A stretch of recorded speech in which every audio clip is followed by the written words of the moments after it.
Allons dans Marc chapitre 5 ce matin. J'aimerais parler d'un papa qui a importuné Jésus, mais qui est pour nous un exemple de ce qu'un père doit faire pour ses enfants. Les circonstances changent. Ce n'est certainement pas tous les papas qui auront la même circonstance physique que lui, mais le besoin, lui, va demeurer semblable. Alors j'aimerais qu'on regarde ensemble Marc chapitre 5.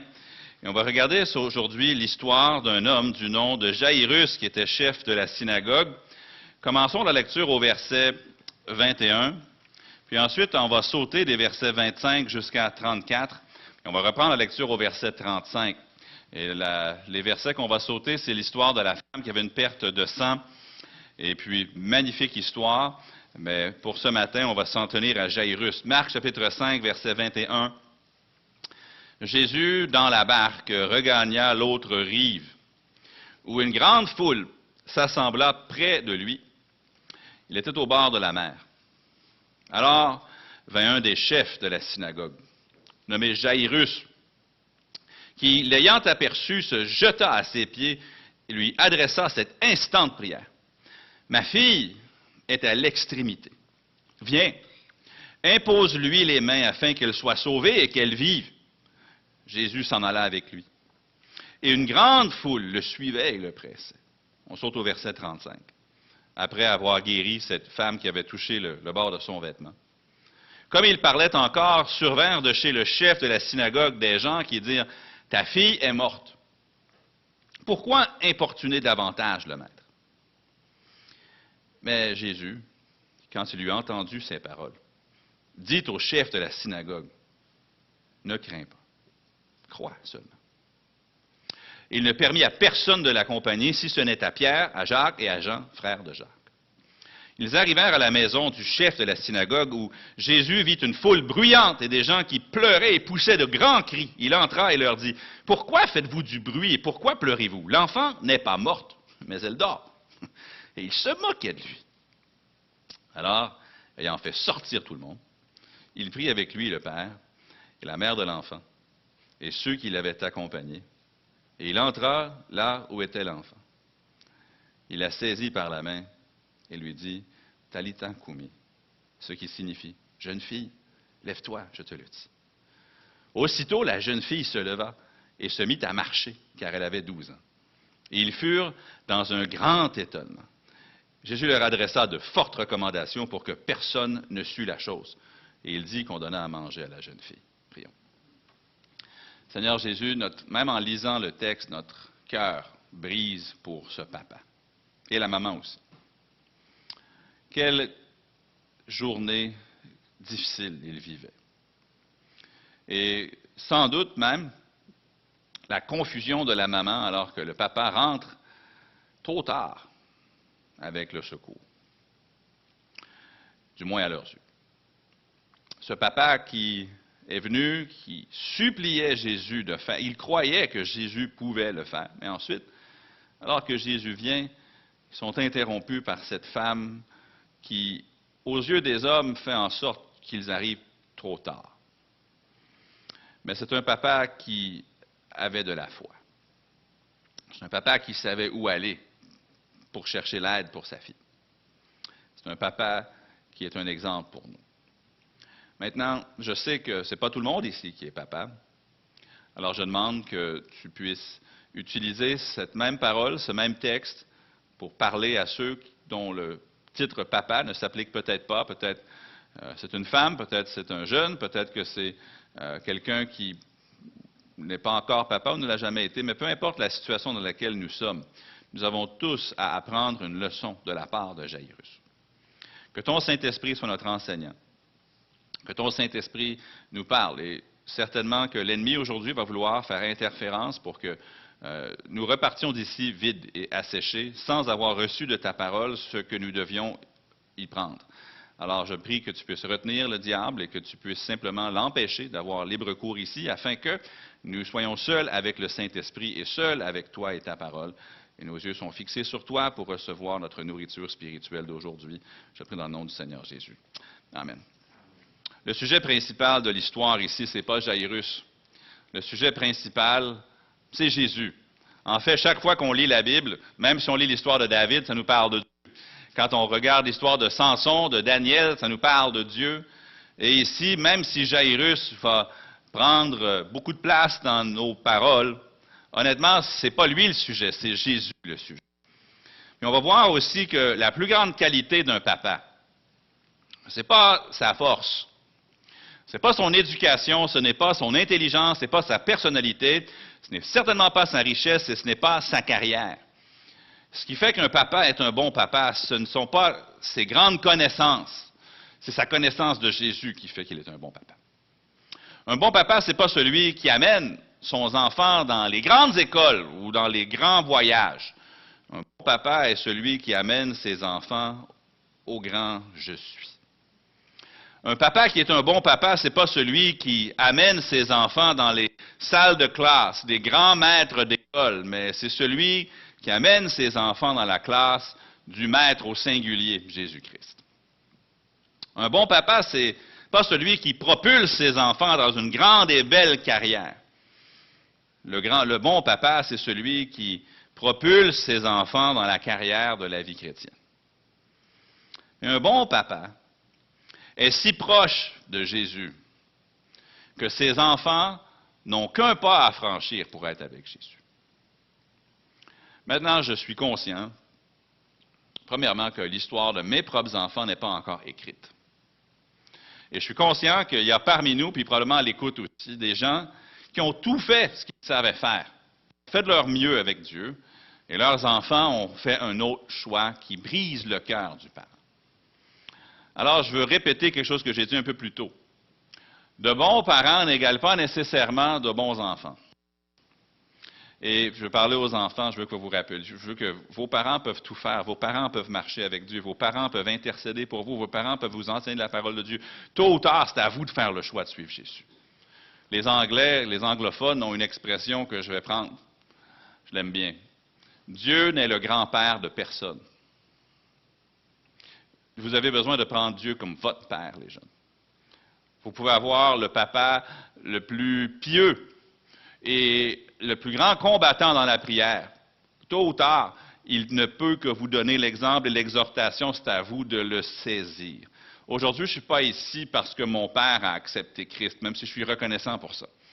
Je suis ici ce matin parce que j'ai accepté Christ. Je ne suis pas ici parce que mon père est un bon disciple de Jésus, même s'il l'est. Et je suis reconnaissant pour son exemple, mais ça n'a pas suffi. Il a fallu qu'un jour, moi-même, je dise, Seigneur, ma vie est à toi. Dieu n'est le grand-père de personne. Je ne veux pas diminuer l'impact d'un père, mais je veux dire que le choix est personnel. Et je veux vous encourager, si vous êtes un papa ici, ou que vous serez un jour un père, dont les enfants vont prendre un autre chemin qui n'est pas celui du Seigneur, je veux que vous sachiez que lorsque vous serez devant le Seigneur pour être évalué, pour être jugé, vous serez jugé sur ce que vous avez fait, pas sur les choix que vos enfants ont fait. Tu ne diras pas, « Hey, toi, ton enfant, voit... » Non. Si toi, tu as prié, si toi, tu as enseigné, si toi, tu as exhorté, si toi, tu as marché fidèlement, le Seigneur le sait. Il nous récompense sur ce qu'on fait et pas sur nécessairement les fruits qu'on aurait voulu voir, mais qui n'y sont pas. Fin de la parenthèse. Vous savez que tous les papas, tous les parents ont des problèmes. Je ne crois pas qu'il y ait un seul parent dans ce monde qui ait jamais traversé un chemin facile. Tous les enfants sont pécheurs, sauf Jésus, et Joseph et Marie ont eu d'autres enfants qui, eux, étaient pécheurs. Tous les parents des enfants ont des enfants pécheurs et ils prennent ça de nous parce que nous, les parents aussi, nous sommes pécheurs. Maintenant, les défis sont différents d'une famille à l'autre. Parfois, c'est la rébellion d'un enfant. Certains papas se lèvent le matin puis ils prient, Seigneur, fais quelque chose dans la vie de mon fils, fais quelque chose dans la vie de ma fille. Puis des fois, l'enfant est jeune, des fois, l'enfant est adulte. Et comme notre cœur devrait être brisé pour ceux qui ont des enfants qui leur brisent le cœur. Parfois, c'est la santé physique d'un enfant qui n'est pas affecté en marchant dans les corridors de l'hôpital Sainte-Justine ou du Montreal Children's, en voyant un enfant qui n'a pas de cheveux à cause d'une chimiothérapie, ou en voyant un enfant qui lutte pour sa vie, des parents qui attendent dans la salle d'attente, inquiets, priant parfois pour entendre une bonne nouvelle de la part du médecin. Jairus était un de ces parents-là. Sauf qu'à l'époque, la médecine n'était pas tellement développée. Capernaum n'avait pas d'hôpital pédiatrique. Sa fille avait 12 ans, et Jairus était sans recours médicaux crédibles comme vous et moi on pourrait en avoir. Et remarquez ce qu'il nous dit. Ma petite fille est à l'extrémité. Elle était dans ses derniers moments. Remarquez le verset 23. Il dit, ma fille est à l'extrémité. Ça ne veut pas juste dire qu'elle va mal. Ça ne veut pas dire, seulement dire on ne sait plus quoi faire. Le mot extrémité, c'est le mot eschatos. Si vous connaissez un peu la théologie, vous allez reconnaître le mot eschatologie, la fin des temps. Elle est à la fin de sa vie. Elle est à la fin, là. Elle est dans ses derniers moments. On ne sait pas si elle va être vivante au souper. Elle est à la fin. Elle est à la fin des temps de sa vie. Comme vous et moi, nous sommes dans les derniers temps. Dans la traduction second 21, c'est traduit « Ma petite fille est au point de mourir ». Sans doute que les parents ont tout essayé. Maman est probablement en train de passer ses doigts dans les cheveux de sa fille, peut-être en train de, je ne sais pas, peut-être lui mettre une débarbouillette d'eau froide sur son front, j'ai aucune idée. Maman est probablement à la maison en train de s'occuper d'elle. Papa, lui, cherche où est Jésus. Il l'aperçoit, il trouve au bord du lac.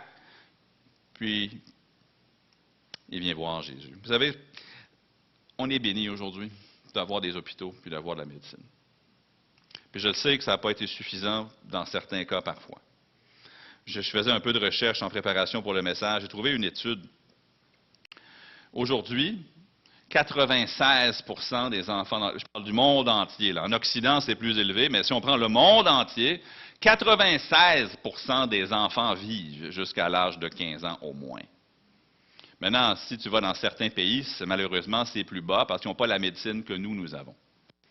Mais dans certains pays, comme par exemple c'est la Finlande, 99,6% des enfants vivent jusqu'à l'âge de 15 ans. Le taux de mortalité des enfants est très bas. Dans certains pays qui n'ont pas la médecine que certains autres pays ont, c'est plus haut, mais écoutez-moi bien, dans l'Antiquité, là, dans certaines civilisations, ça allait jusqu'à 50% des enfants qui mouraient avant l'âge de 15 ans.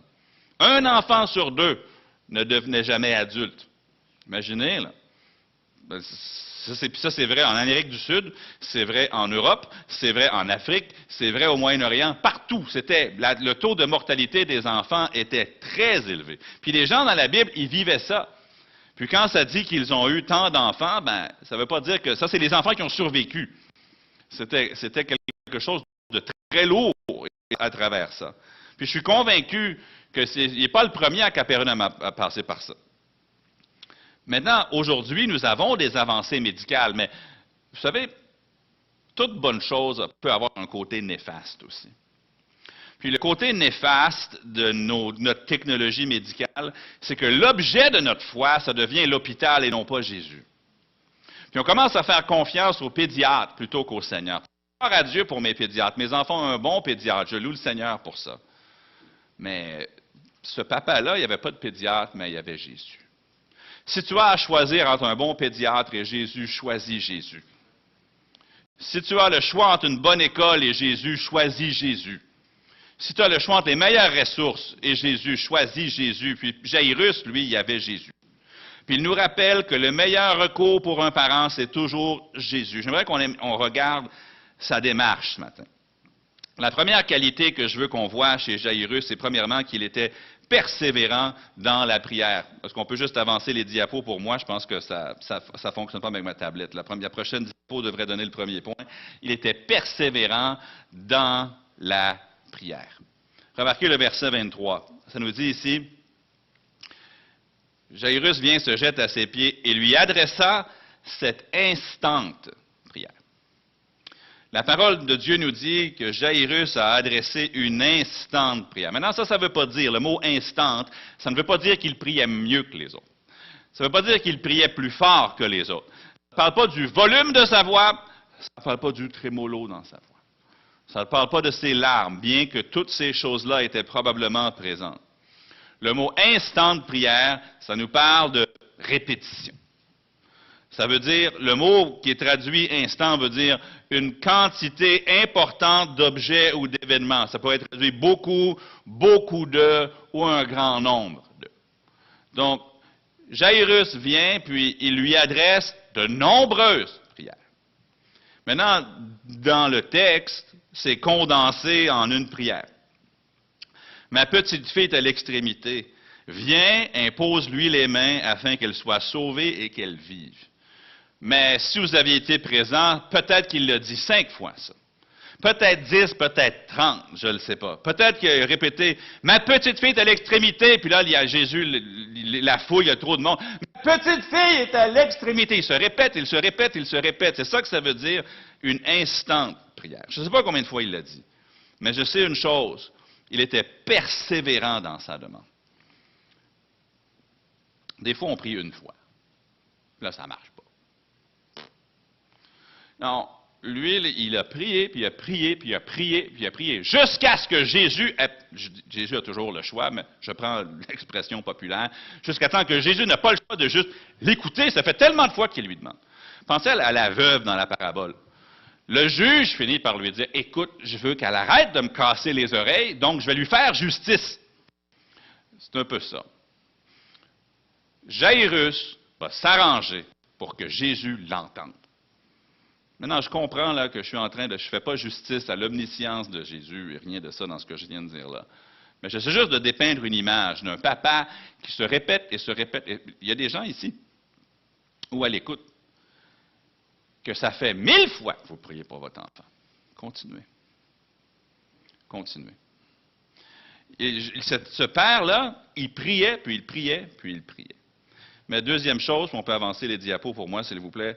Deuxièmement, il était précis dans sa prière. Remarquez au verset 23. Il dit, il adressa cette instante prière, « Ma fille est à l'extrémité, viens, impose-lui les mains afin qu'elle soit sauvée et qu'elle vive. » Je veux que vous remarquiez ici qu'il n'y avait pas de flou dans sa prière. Il connaissait l'état de sa fille. Il connaissait aussi la puissance de Jésus. Puis Jairus, il sait, si les mains de Jésus se retrouvent sur ma fille, elle va être guérie. Jésus savait que les maladies ne restaient pas dans les corps que Jésus touchait pour guérir. Puis il savait que sa situation n'était pas un défi pour Jésus. Des fois, on prie, puis Jésus, il doit faire avec nous, puis on peut avancer à la prochaine diapo, un peu ce qui est arrivé dans Marc 10, 51. Lorsque Jésus passe par Jéricho, puis Bartimée, l'aveugle, lui dit, « Seigneur, fils de David, aie pitié de moi. » Puis Jésus le regarde, puis lui dit, « Que veux-tu que je fasse? » Des fois, je me pose la question, des fois, quand je prie, est-ce que Jésus ne me regarde pas du haut des cieux en me disant, « Que veux-tu que je fasse? » Jésus n'a pas eu à demander ça. Parce que Jairus, lui, il a prié avec précision. Maintenant, Jairus aurait pu dire, « Ma petite fille est à l'extrémité, je te prie, Seigneur, que tu te glorifies. » Okay. Il aurait pu dire, « Je remets ma fille entre tes mains. » C'est pas mal, c'est correct, c'est bien, ce serait correct. Mais comme vous le voyez, que veux-tu que je te fasse? Avec Jairus, c'était clair. Il dit, « Viens. Impose-lui les mains, afin qu'elle soit sauvée et qu'elle vive. » C'est clair. Seigneur Jésus, je sais qui tu es, je sais ce que tu es capable de faire, et voici ce que je te demande. Viens, impose-lui les mains. En fait, vous savez, Jairus en a mis un peu plus. Il aurait pu faire, le centurion romain aurait pu dire, « Hey Seigneur, dérange-toi pas, tu peux rester là, mais dis une parole et ma fille sera guérie. » Mais ça, c'était le centenier romain qui a dit ça. Mais, puis Jésus a dit, wow, je n'ai pas trouvé d'aussi grande foi en Israël. Maintenant, Jairus, peut-être que sa foi n'est pas aussi grande que celle du centenier, mais elle est là. Puis il prie avec précision. Viens, impose-lui les mains, afin qu'elle soit sauvée. Moi, je vous pose la question. Pour vos enfants, papa, maman, qu'est-ce que vous cherchez de la part de Jésus? Ah, bénis mes enfants. Ça veut dire quoi, ça? Soyons, je ne veux pas minimiser la grâce de Dieu, là, parce que Dieu peut faire au-delà de ce que nous pouvons demander ou même penser. La prochaine diapo, c'est Éphésiens 3, puis le verset 20. Éphésiens 3, 20 qui nous dit, « Or, à celui qui peut faire, par la puissance qui agit en nous, infiniment au-delà de tout ce que nous demandons ou pensons. » Moi, je prie quelque chose de trop vague, Puis le Seigneur, il sait qu'est-ce qu'il peut le faire sans que je le demande. Il peut le faire sans même que je le pense. Mais je persiste à dire que les prières les plus sincères sont les plus précises. Et plus vous priez, je crois, avec instance, plus vous allez prier avec précision. On peut seulement répéter « Seigneur, bénis mes enfants » tant de fois. Là.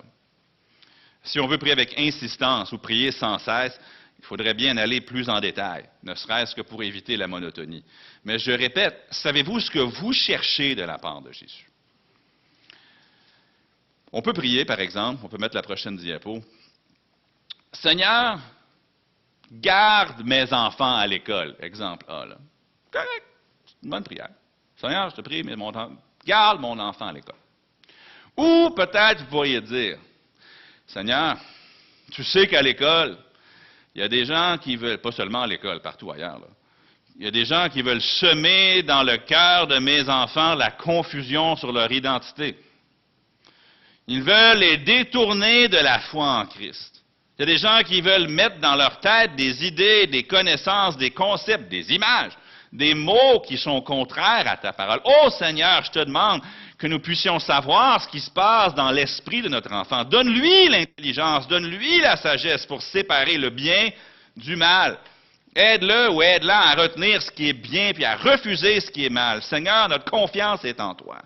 Interviens aujourd'hui même pour le bien de mon enfant. Oh Seigneur, Seigneur, tu sais que dans la classe de monsieur, ils ont parlé de tel sujet, puis tu sais ce que ta parole dit là-dessus. Seigneur, fais en sorte que mon enfant soit protégé contre tout ce qui est contraire à ta parole. Vous voyez la différence?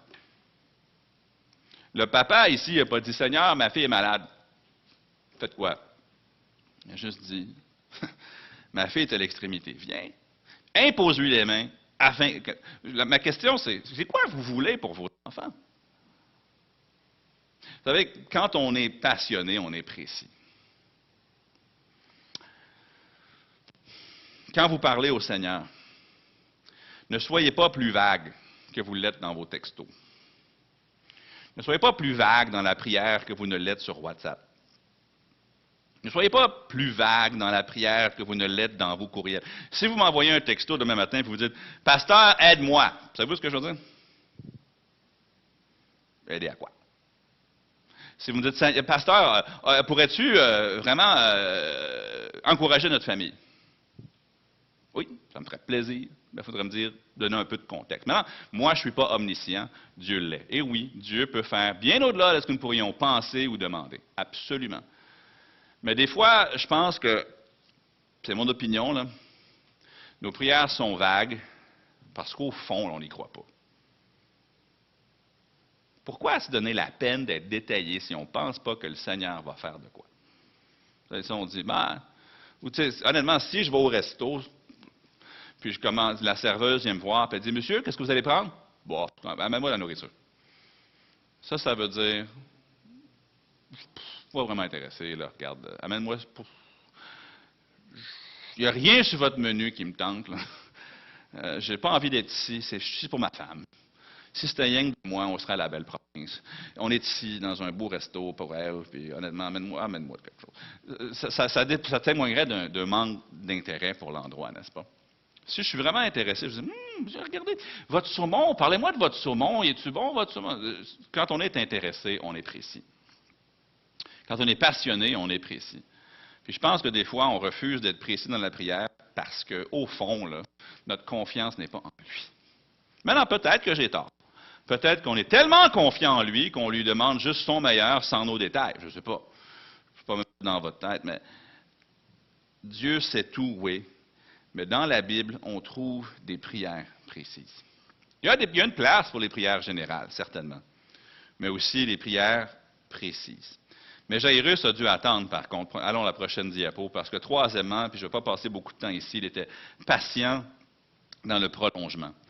Je vais sauter les versets 24 ou 25 jusqu'à 34.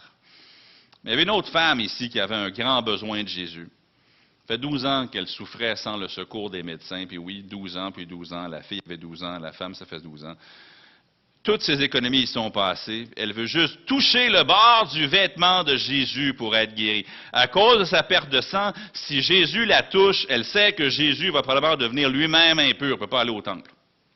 Donc, pour lui éviter ça, probablement, elle vient, mais elle fait juste lui toucher le bord de son vêtement, puis tout de suite, elle sent qu'il y a une puissance qui est sortie, qui est en elle. Il est arrivé quelque chose. Puis Jésus s'arrête, puis il sait qu'il est sorti une puissance de lui. Mais mettez-vous dans la peau de Jairus. Oh, ma fille est mourante, on peut-tu aller? Et puis, parfois, à nos yeux, on se dit, Seigneur, peux-tu te dépêcher?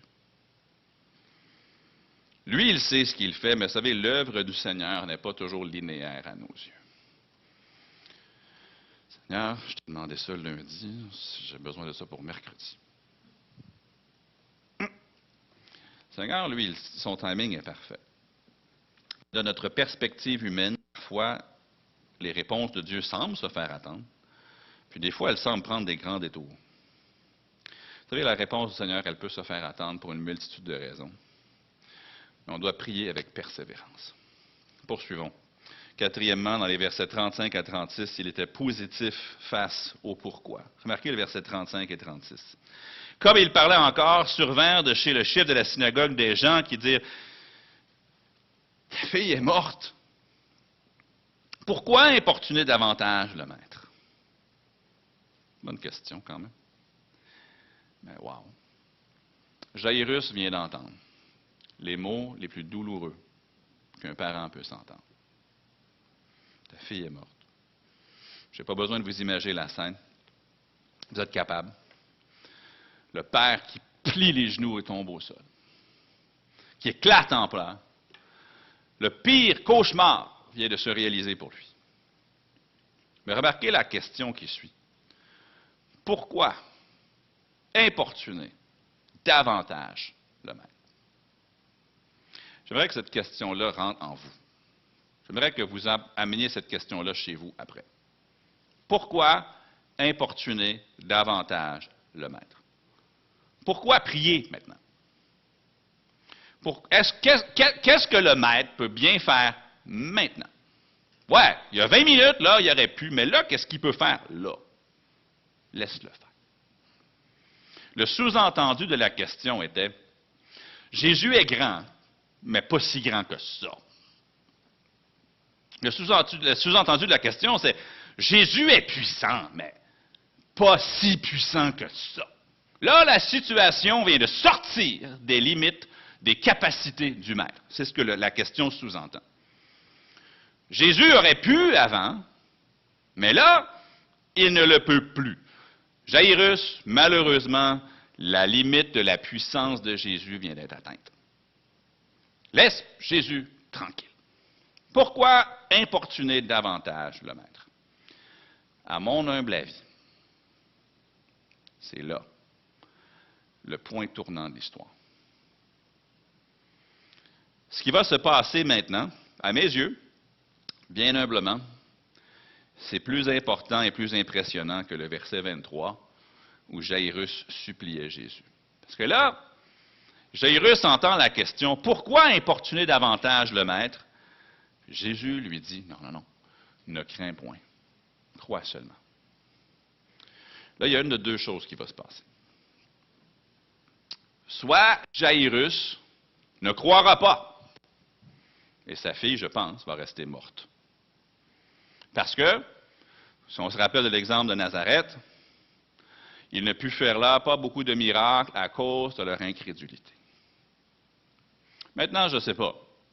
La veuve de Naïn, ça ne parle pas vraiment de sa foi. Jésus aurait pu aller ressusciter la petite fille de 12 ans par pure compassion, indépendamment de la foi de Jairus. Il aurait pu. Peut-être par compassion pour la fille, compassion pour la maman, je ne sais pas. Il aurait pu. Mais le Seigneur, il œuvre lorsque nous exerçons la foi. Ça ne veut pas dire que le Seigneur ne fait jamais rien de son propre chef indépendamment de la foi. Il est plus grand que nous. Mais Jésus lui dit, écoute, ne crains point, crois seulement. L'autre côté, les gens lui disent, pourquoi laisse faire Jésus, là, ça n'a pas marché, il n'est pas venu à temps, il est plus capable. Pourquoi importuner davantage le maître?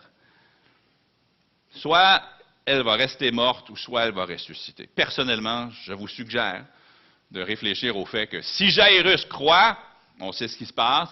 Mais si Jairus n'avait pas cru, je ne sais pas ce qui se passe. Jésus accompagne Jairus à la maison. Puis sur une échelle de 1 à 10, je ne sais pas à quel point Jairus croyait. C'est impossible à dire. Perso, là, si c'était moi, qui n'avais jamais vu une résurrection de ma vie, puis qui vient de se faire dire que sa fille est morte quand j'espérais que Jésus se rendrait à temps pour la guérir, ma foi, là, je pourrais être transparent, ne serait pas un 10 sur 10. Mais je ne sais pas si sa foi c'était un 7, un 8, un 2, un 1, je ne sais pas. Mais c'était assez pour qu'il ne laisse pas partir Jésus. C'était assez pour qu'il marche avec Jésus jusqu'à la maison. C'était assez pour qu'il laisse Jésus dire aux pleureurs professionnels, aux musiciens qui étaient là, « Sortez! » C'était assez pour qu'il monte dans la chambre de la petite fille avec Jésus. Je ne sais pas si c'était 1, 2, 3, 4, 8, 10. Je ne sais pas de 0 à 10 de niveau de sa foi, mais c'est certainement pas 0. C'est au moins 1. Parce qu'il continue à importuner le maître. Si on peut prendre l'expression que les gens ont pris. Vous savez, ce n'est pas l'intensité de la foi qui compte le plus, c'est l'objet de la foi. Ce n'est pas si tu crois 10 sur 10. Mais c'est si tu crois Jésus. Même la foi, comme un grain de sénévé, la plus petite semence qu'il y avait au marché. Là. Jésus dit, si vous aviez de la foi, comme un grain de sénévé, comme une des graines de pavot là, sur votre bagel, une petite quantité de foi, vous pourriez déplacer des montagnes. Si cette petite graine de foi est placée en Jésus. Puis dernièrement, on peut aller à la prochaine diapo, il est pâmé, je peux chercher un mot qui commence par P. Pâmé, ça veut dire s'évanouir, tomber dans les pommes. Il n'est pas tout à fait tombé dans les pommes, là, mais il était surpris par la puissance du Seigneur. Jésus entre dans la salle. Verset 41, il prend la fille par la main, puis il lui dit en araméen, « Talita koumi ». Jeune fille, lève-toi, je te le dis. Aussitôt, la jeune fille se leva et se mit à marcher, car elle avait 12 ans. Il n'est jamais trop tard avec Jésus. Jésus n'est jamais en retard. Il n'y a aucune situation dans votre vie là, que le Seigneur dit, « Ouais, il y a 5 ans, j'aurais pu, mais là, je ne peux plus. » Bon, je ne dis pas qu'il n'y a pas parfois des conséquences terrestres qui demeurent. Le Seigneur ne peut pas faire en sorte qu'une fille qui est tombée enceinte pendant la fornication, il ne peut pas faire... Non, ça reste. Okay. Mais Jésus peut intervenir dans toute situation. Faire jaillir la gloire de Dieu. Il n'est jamais trop tard. Ouais, mais tu ne comprends pas. Moi, ça fait 40 ans que mon enfant ne veut rien savoir de Dieu. Prie. Ouais, mais tu ne comprends pas. Mon enfant, il est malade depuis longtemps, là. N'importune pas davantage le maître. On est arrivé aux limites de ce qu'il peut faire. Ça fait trop longtemps que ça dure. C'est trop grave, c'est trop compliqué, c'est trop profond, c'est trop brisé, c'est trop... Jésus dit, ne crains point, crois seulement. Pourquoi importuner davantage le maître? Je vais vous dire pourquoi. Parce qu'il est tout-puissant. Parce que pour lui, la mort, puis une migraine, c'est un défi égal. Pour lui, ressusciter la fille ou enlever son mal de tête, c'est pareil. Il y a juste à dire, va-t'en. Mort, va-t'en. Vent, tais-toi. Lazare, sors. Lèpre, disparaît. Il est tout-puissant. Pourquoi importuner davantage le maître? Il est capable de toucher le cœur le plus endurci. J'ai raconté ça dans la deuxième partie quand on parlait d'évangélisation récemment. Quand on était à la conférence jeunesse à Barrie, je parlais en privé avec un des prédicateurs, le pasteur Miller. Puis on échangeait des récits d'évangélisation. Puis il me parlait de la fois où un jeune athée était allé chez lui. Et vous avez reçu des jeunes de l'université chez eux à souper. Et puis, quand le jeune a appris qu'il était pasteur, le jeune a dit « Ah, je veux que vous sachiez que moi, je suis athée, je ne crois pas en Dieu. » Et le pasteur Miller lui a répondu « Ah, c'est intéressant. Moi, j'ai un témoignage à te raconter de comment je suis devenu un chrétien. J'aimerais entendre ton témoignage de comment toi, tu es devenu un athée. Raconte-moi comment tu es devenu athée, ça m'intéresse. » Le jeune était comme quoi? Le pasteur dit « Non, mais quand tu es né, là, tu n'étais pas athée. Quand tu avais 4 ans, tu n'étais pas athée. Dis-moi à quel moment tu es devenu un athée. Raconte-moi comment tu es venu à la conclusion que Dieu n'existe pas. » Le jeune dit « Non. » Finalement, le jeune a dit « Tu sais quoi? Quand j'avais 12 ans, ma soeur est tombée malade, puis Dieu ne l'a pas guérie. » Donc, le père lui dit « Ah, donc c'est pas parce que tu penses que Dieu n'existe pas, c'est parce que tu es fâché contre Dieu. » Ouais. 3 heures plus tard environ, le jeune homme a placé sa foi en Jésus-Christ. Vous savez, il n'y a aucun cœur qui est tellement endurci que Dieu ne peut pas briser à travers tout obstacle. Il n'y a aucun cœur qui est tellement dans les ténèbres que le Seigneur ne peut pas les toucher. Il est capable d'apporter dans la vie même d'un athée des circonstances, des expériences, une parole de la Bible qui lui fait chercher Dieu. J'ai des voisins qui ne veulent rien savoir de Dieu, mais vous savez, quand la COVID a frappé puis que les choses allaient mal, ou quand il y a une guerre qui éclate, « Hey! Oui? Ça, vous êtes des chrétiens? Raconte-moi donc comment ça va finir, ça, dans la Bible. » Ah bon? Tout d'un coup, on veut parler de la Bible. Vous savez, l'insensé dit en son cœur, il n'y a point de Dieu. Ça ne veut pas dire qu'il est stupide. Ça veut dire que moralement, pour lui, ça ferait son affaire si Dieu n'existe pas. C'est parce que pour lui, de rendre compte à Dieu, ça ne l'intéresse pas. Donc, il met juste le sortir de son entendement. Mais pourquoi importuner davantage le Maître? Parce que Dieu peut toucher toute vie. Pourquoi importuner davantage le Maître? S'il le veut, il est capable de régler votre problème.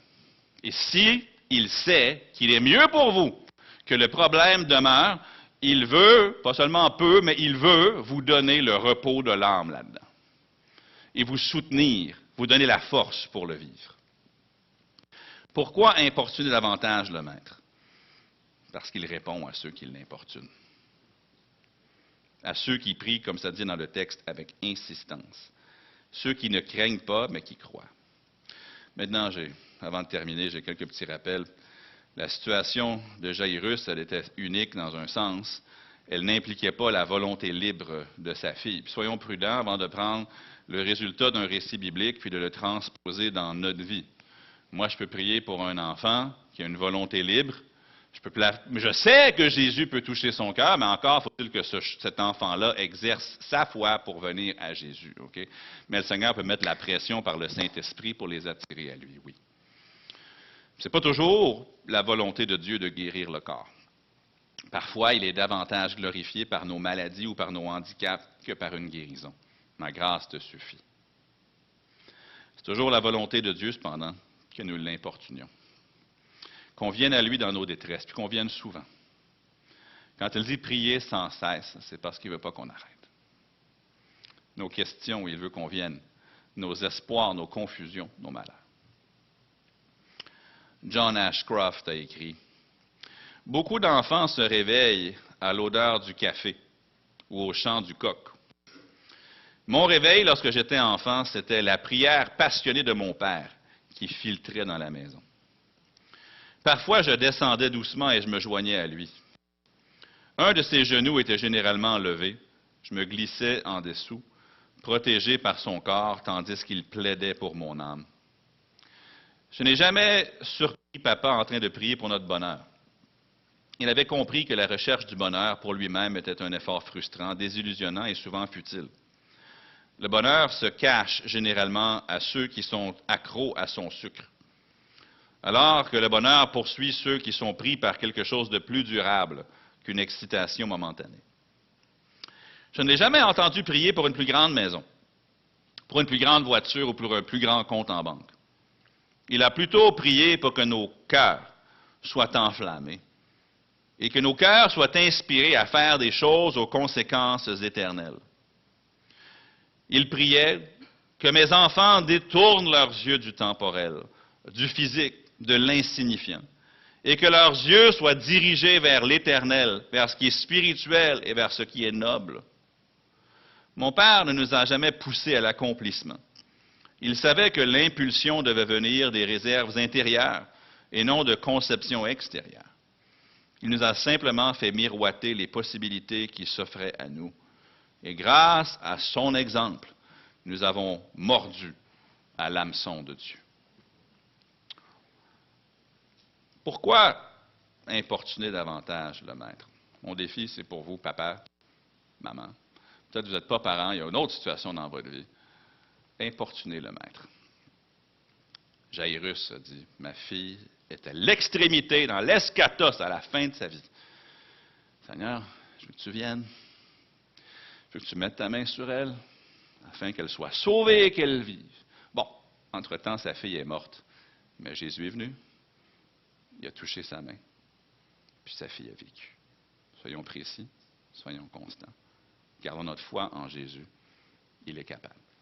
Père Céleste, aide-nous à nous rappeler de la leçon de Jairus aujourd'hui. Oh, combien de fois est-ce que les requêtes de prière sont simplement disparues de ma liste? Pas parce qu'elles avaient été exaucées, mais parce que je me suis découragé. Ou, sans le dire, je pense que j'ai trop de respect pour toi que je ne le dirais pas, mais j'ai peut-être dit, bah, je ne pense pas que le Seigneur le fasse. Je n'aurais pas osé dire, je ne pense pas que le Seigneur le puisse, parce que je sais que tu es tout-puissant, mais parfois notre intellect ne se transpose pas dans nos sentiments. Ah, Jairus, quelle journée terrible pour lui, mais qui a tellement bien fini, Seigneur Jésus. Merci pour cet exemple de foi. Et de foi même quand la pire des nouvelles était venue. Puis aide-nous à nous rappeler qu'avec toi, trop tard, ça n'existe pas. Qu'avec toi, impossible, ça n'existe pas. Et que ça peut prendre des années, ça peut prendre des décennies, mais tu demeures capable. Maintenant, j'admets que plusieurs de nos requêtes impliquent aussi la volonté d'un autre et que tu laisses l'homme libre de ses choix. Mais nous savons aussi que ton Saint-Esprit est puissant, qu'il peut convaincre, qu'il peut convaincre de justice, qu'il peut convaincre de péché, qu'il peut convaincre de jugement. Aide-nous à continuer à intercéder pour ceux qui ont besoin de prodigue. Aide-nous à intercéder pour les inconvertis. Aide-nous à intercéder pour les malades. Seigneur Jésus, toi qui peux tout. Tu connais le cœur de chacun, tu connais la situation de chacune, de chacun ici. Aide-nous à prendre l'exemple de Jairus, puis à ne jamais cesser de croire, ne jamais cesser d'importuner le Maître, en sachant que toi, soit tu vas exaucer, ou soit tu vas donner la force, la grâce et le repos dans la circonstance.